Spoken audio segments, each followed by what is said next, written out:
Welcome to Storytime. Today, I'm going to read from a book that I wrote. It's called I Am Bunny, How a Talking Dog Taught Me Everything I Need to Know About Being Human. You might think that because this is a book about a talking dog, that it just sort of walks through the process of teaching your dog to talk, but it's not that. It's sort of a memoir. It talks a lot about my history, about what I've learned from living with Bunny. It talks about my art, what I did before Bunny. There's a lot of art in the book itself. And it talks about some of the prior individuals who really inspired us along this journey. Some scientists, some other artists, etc. So let us read a passage. And this first passage that I want to read is in honor of a force that we have lost recently, Dr. Jane Goodall, who was a huge inspiration on our journey. So I'm going to read about Jane. Recently, one of our followers on social media dubbed me Jane Goodall. I've always had a deep reverence for Dr. Jane Goodall, who has dedicated her life to understanding chimpanzees and the conserving of their habitats. Even though dogs are a human's best friend, and despite my sense that Bunny is my own actual human, not human child, chimps are our closest living genetic relatives.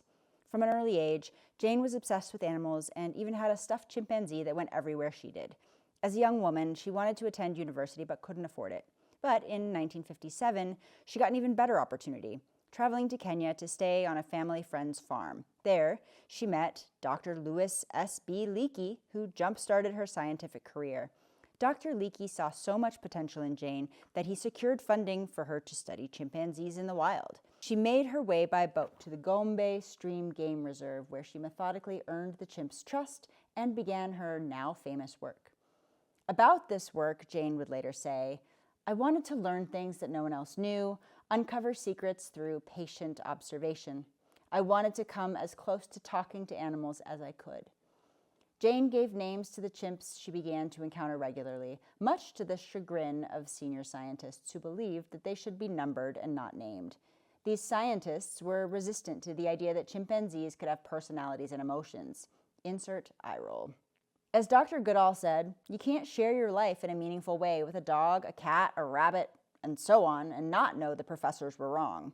Or, as one might say today, tell me you've never had a dog without telling me you've never had a dog.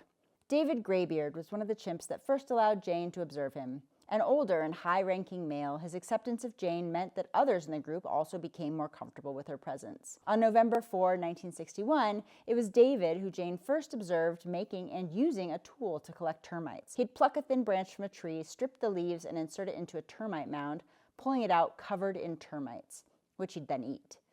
Up until this point, creation and use of tools was thought to be a uniquely human trait. This was one of her most groundbreaking discoveries, and when she excitedly told Leakey her observations, he said, "Now we must redefine tool, redefine man, or accept chimpanzees as humans." Cue me screaming in independent, empowered, tenacious female. She also discovered that chimps are omnivores, not herbivores as previously thought. And because of her work in Gombe, and without a graduate degree, I might add, she was accepted into a PhD program at Cambridge University in 1962. She earned her PhD in ethology, the study of animal behavior, in 1965 at the age of 31.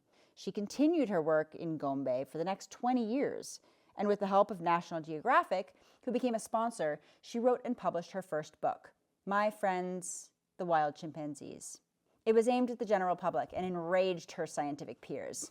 Since then, her achievements and contributions to science and conservation are far too numerous to name without turning this whole book into a Jane Goodall biography. But it's important to note that, in her late 80s, she continues her conservation work, traveling an average of 300 days a year, speaking about climate change, threats to chimpanzee habitat, and other global crises. Jane Goodall is one of the preeminent badasses of our time. She announced that animals had feelings before it was popular to think so.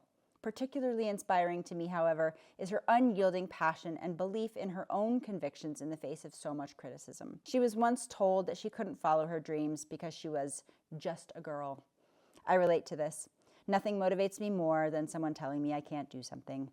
It takes an extraordinary amount of courage to blaze one's own path through uncharted territory against all odds.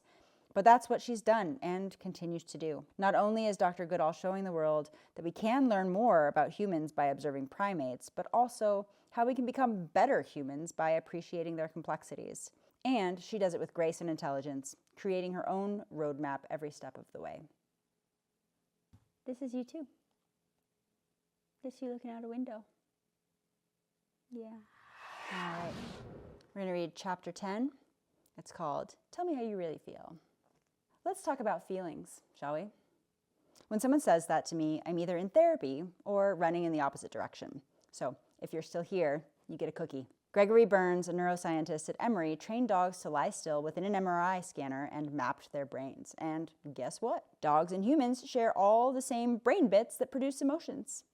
Cognitive ethologist Mark Bekoff suggests that dogs are even capable of experiencing emotions that require more complex cognitive processing, like shame, guilt, pride, and empathy. They're also capable of emotional contagion, which sounds kind of scary, but really just means that they can easily identify and reciprocate our emotions. So yeah, Descartes, my fluffy potatoes do catch feelings. I've had the word anthropomorphization thrown at me more times than I can count since I started sharing videos of Bunny online. At the beginning, I was pretty careful to avoid comparing our feelings, but the longer I spend with her, the more I realize that we are far more similar than we are different. Much of my time with Bunny has been spent drawing parallels between our experiences in an attempt at empathy. Primatologist Frans de Waal coined the term anthropodenial, which refers to discounting the emotional complexity of non-humans. This, to me, seems far more dangerous. I can see it used as an excuse for inhumane treatment. What a disservice we do animals by not acknowledging our shared emotional experiences. If we are able to see our animal companions and ourselves as more alike than we are different, might we treat them with more compassion, patience, and respect? As I have begun, once again, to self-interrogate regarding my own emotional responses to triggers, I understand bunnies with greater ease. I find empathy in spaces where before I may have been indifferent or even frustrated. Vulnerability feels more like a powerful tool than an admission of weakness. Of all the emotions out there, love is the one I'd feel most justified in describing as unequivocally good, if I had to. Although even love isn't without its comparative complications. The Greeks have a roster of words dedicated solely to various forms of love, from love for mankind, agape, to love for friends and equals, philia, and of course, one for erotic love, eros. The number of words the ancient Greeks had to represent love makes intuitive sense to me. Love may be a good feeling, but part of what makes it so complex is that there simply isn't one universal experience of it. Even Merriam-Webster provides 9 possible definitions. This all tells us that love isn't simple. The definition of love that comes closest to the standard understanding of the feeling is a strong affection. Describing love as a strong affection, while not inaccurate, seems almost too vague to be useful. Like defining community as more than one person, or defining food as something edible. Love is something people know they're feeling because, well, they're feeling it. One of those when you know sort of things. Which is why I find it so confusing when I read comments like, that dog doesn't know what love is. That's a conditioned response. And while they might be right, they're also missing the point. It's possible that dogs don't understand the concept of love, and that any human who believes they do is just seeing canines through an anthropomorphic lens. On the other hand, if there's one thing we know for sure, it's that love doesn't exist on a binary scale. It would be tough to find 2 humans who have exactly the same definition and experience of love. In that sense, I don't think it's illogical to think that dogs could have their own experience of love as well. So how do we prove love exists in dogs? Same way we prove anything, with science. So here's a chemical understanding of love. We've got testosterone and estrogen that play a part in lust, dopamine, norepinephrine, and serotonin that feed attraction, and then my favorites, vasopressin and oxytocin that handle attachment. As it turns out, these chemicals aren't unique to humans. A 2015 study showed evidence of cross-species oxytocin release during periods of prolonged eye contact. Now, eye contact is a nuanced behavior among humans and even more nuanced action among dogs, but if your furry friend is in a relaxed state and willing to gaze for a prolonged time into your eyes, it likely means that their brain is also being flooded with oxytocin, signaling that they too are experiencing attachment. Anytime I am feeling particularly enamored with Bunny, which is most of the time, I'll walk over to the buttons with her and I'll press love you. And then I'll look into her eyes, wait for her to initiate the type of affection she desires most. Typically, that looks like her peering back into my eyes, placing her chin on my palm, and gently requesting ear rubs. I also model it every time I return from having been gone for a while. I'll walk through the door to see her wiggling bottom, an open-mouthed smile, and then promptly model happy, love you, while gleefully scritching her head in her favorite spot. So yeah, there may be some crossover between love you and scritches, but it feels kind of the same as a hug or linking arms with your bestie. So what love you means to both of us in these instances is that we are connected, both chemically and emotionally.